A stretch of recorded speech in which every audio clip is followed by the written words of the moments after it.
Magandang araw. Alam mo ba kung ano ang napansin ko? Ang dami sa atin ang sanay magsabi ng okay lang. Pero ang totoo, pag-uwi natin sa bahay, ang bigat-bigat na pala ng dala natin. Iniisip natin ang bills, future, pamilya, trabaho, mga unanswered prayer. At minsan iniisip natin, ako na lang, kaya ko na 'to.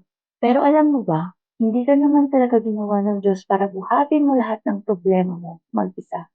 Sa 1 Peter chapter 5, sinulatan ni Peter ang mga Kristiyanong dumaraan sa matinding pagsubok at persecution. Rejected sila, inuusig sila dahil sa pananampalataya nila.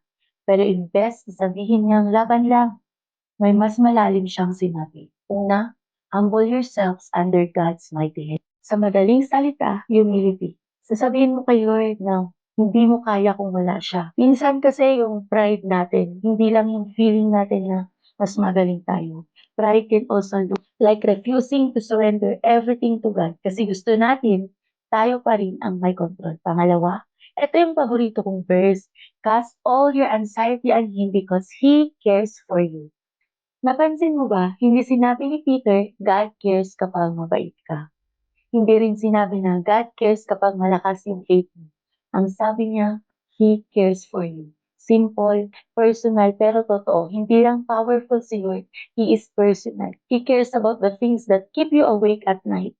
Nakikita niya ang mga luha na walang ibang nakakakita, naririnig niya ang mga panalangin na paulit-ulit mong binubulong. Kaya stop carrying what God is asking you to surrender.